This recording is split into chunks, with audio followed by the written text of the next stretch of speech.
Gracias y paz, amados hermanos. Miren este corto vídeo que a mí personalmente me da un poco de tristeza y de pena en el corazón.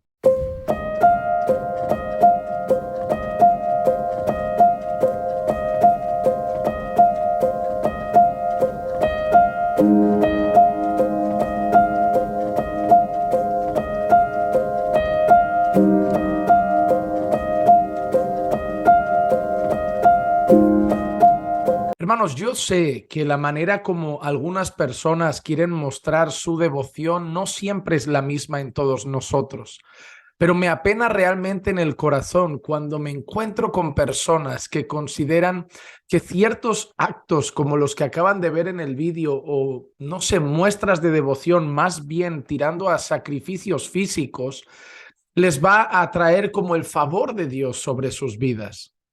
Existen muchas personas que únicamente basada en las tradiciones de alguna religión o de algún grupo religioso en particular hacen esas cosas.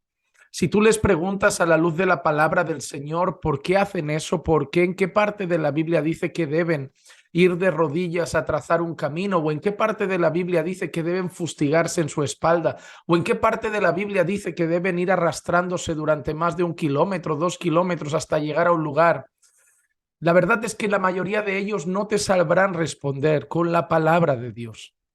Te hablarán de costumbres, te hablarán de tradiciones, te hablarán de devoción, te hablarán de fe.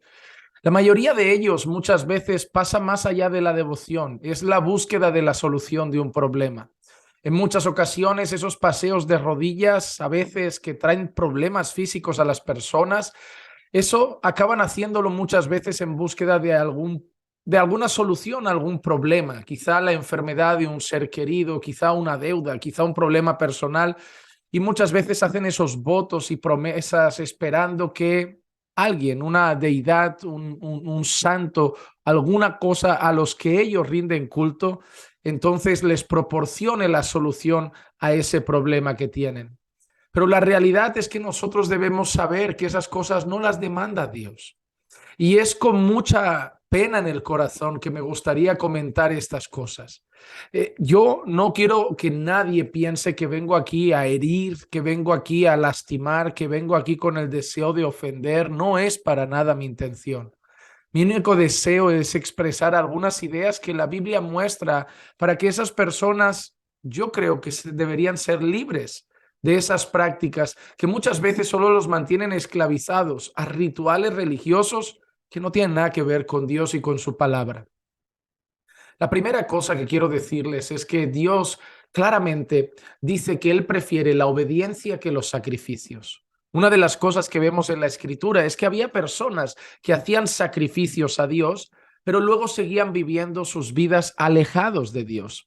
Personas que en aquel tiempo del antiguo pacto, donde se hacían sacrificios de animales por causa de los pecados, personas traían sus sacrificios para dejar a Dios tranquilo, para calmar a Dios, pero luego seguían con sus vidas llenas de pecado.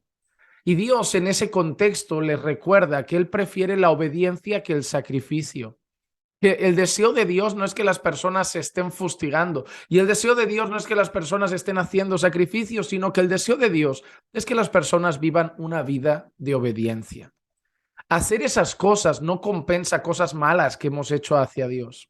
Otra cosa, el Señor nos enseña que para que nosotros recibamos perdón no tenemos que hacer sacrificios. Para que nosotros recibamos perdón a día de hoy, cuando nosotros hemos pecado, cuando hemos ofendido a Dios, nosotros debemos entender dos cosas. En primer lugar, que nosotros solamente somos perdonados de nuestros pecados por medio de Cristo. No hay otra fuente, no hay otra vía. Y en segundo lugar, para nosotros los creyentes, si hemos pecado contra Dios, nosotros tenemos una promesa. Si confesamos nuestros pecados, Él es fiel y justo para perdonarnos y para limpiarnos de toda nuestra maldad. Un corazón contrito y humillado, Dios no lo desprecia. No es necesario hacer sacrificios y rituales de ese tipo, lastimando nuestro cuerpo. En tercer lugar, cuando el apóstol Pablo decía que él golpeaba su cuerpo y lo hacía su esclavo, no se refería a esas prácticas. no se refería a fustigarse, darse latigazos, no se refería literalmente a golpear su carne, no se refería literalmente a hacer paseos de rodillas para dejar sus rodillas peladas en carne viva y con sangre para demostrar a Dios que él estaba dolido por un pecado o algo similar. No, cuando Pablo habla de que él golpea su cuerpo y lo hace su esclavo, Pablo está hablando de su lucha contra su pecado. Pablo está hablando de su lucha contra la carne, pero Pablo habla en un ámbito espiritual. Nosotros tenemos disciplinas espirituales para vivir una vida piadosa, agradable a los ojos de Dios. Tenemos la oración, tenemos el ayuno, tenemos la palabra, tenemos el poder congregar con hermanos, ya que hierro con hierro se aguza. Tenemos varios medios y disciplinas espirituales para poder luchar cada día con nuestra carne y con nuestro pecado y vivir con esfuerzo y por la gracia de Dios una vida cada vez más agradable al Señor. Pero también quiero decir una sola cosa más, y es el hecho de que ustedes no pueden pensar que haciendo ciertas cosas el Señor les va a traer la cura o va a curar a un ser querido o va a responder porque ustedes han hecho un sacrificio. Debemos entender que no se trata de eso, se trata de gracia. Por ejemplo, cuando nosotros vemos a Jesús viendo a la viuda de Naín, que iba a enterrar a su hijo, a su único hijo. Esa mujer era viuda, esa mujer estaba enterrando a su hijo, esa mujer iba a quedar completamente desamparada. En esa sociedad donde los proveedores eran los hombres, si había muerto el marido, el proveedor era el hijo, y si ahora moría el hijo, no tenía proveedor. Y la situación de las viudas en aquel entonces era muy difícil. ¿Qué dice Jesús que tuvo de esa mujer? Dice que tuvo compasión de ella. Tuvo compasión de ella. La mujer no tuvo que hacer un sacrificio para que Jesús resucitara a su hijo. La mujer no tuvo que hacer algo, un ritual para que Jesús resucitara a su hijo. No tuvo ni siquiera que dar una ofrenda, que por ahí también hay algunos ladronzuelos que creen que dando ofrendas así ganamos el favor de Dios. No, Jesús tuvo compasión de ella. Tres palabras tienen que tener en mente cada vez que sepan que Dios puede hacer un milagro, traer una cura o obrar de manera poderosa en alguna situación. Primera, compasión. Compasión. Tenemos un Dios compasivo, un Dios que por compasión muchas veces ha obrado favorablemente sobre la vida de muchos. La viuda de Naín, ciegos que terminaron viendo, el paralítico de Betesda. Vemos muchas veces la compasión de Cristo manifestada en esos milagros. Número dos, gracia. Gracia es una palabra que no alcanzan las palabras para definirla de manera perfecta. La gracia del Señor. El Señor no nos da una cura, un milagro, no obra porque hemos hecho un sacrificio, porque hemos hecho un ritual. Lo hace por gracia, porque nosotros no mereceríamos nada de eso. Por muchos sacrificios que hiciéramos y muchos rituales, por muchos caminos de rodillas que hiciéramos, no mereceríamos nada.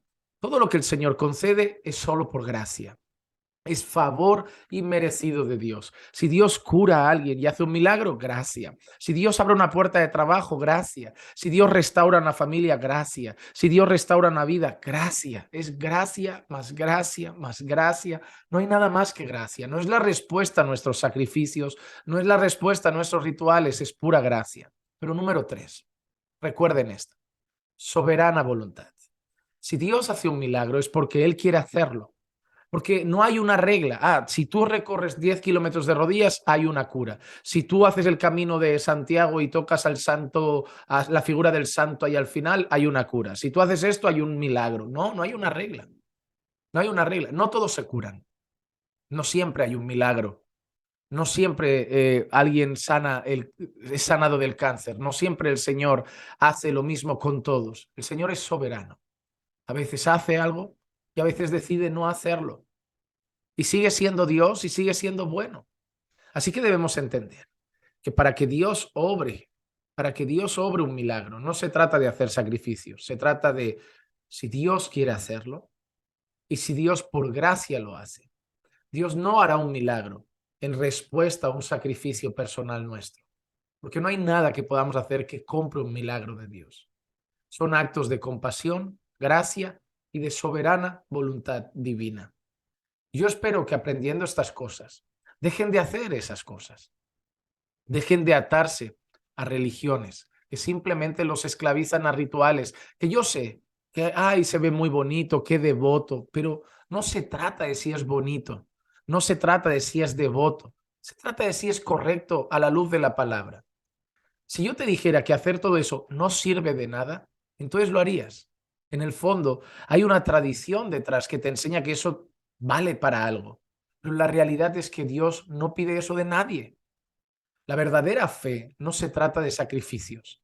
El único sacrificio que sirvió para algo y el único sacrificio que sirvió para todo realmente, para reconciliarnos con Dios, para traer perdón, para agradar al Padre con una vida perfecta y un sacrificio perfecto, para salvar a un pueblo y redimirlo, para santificarlo. Fue el sacrificio de Cristo en la cruz del Calvario. No necesitamos más sacrificios. Todo eso que acaban de ver en ese vídeo es fruto de religiones que basan sus prácticas en tradiciones, pero ahí no hay libertad. Ahí no está la palabra de Dios en esos rituales. Ahí no está la palabra de Dios en esos sacrificios. Y yo les llamo a alejarse de cualquier religión, cualquier ritual, cualquier grupo religioso que los esclavice a esas prácticas que vienen de los hombres, pero no vienen de Dios. Si este vídeo te edificó, te animo a compartirlo con más personas. De verdad, deseo verlo expresado con el mayor respeto del mundo, porque yo, aunque a veces me esfuerce por hacerlo con respeto, sigo siendo el juez para muchos, pero solo intento que cada vez la palabra de Dios sea abierta delante de nuestros ojos y nos ayude a tener una fe genuina, delante del Señor. Que la gracia y la paz de nuestro Señor Jesucristo sea con todos y cada uno de ustedes siempre. Y recuerden que los amamos en el Señor.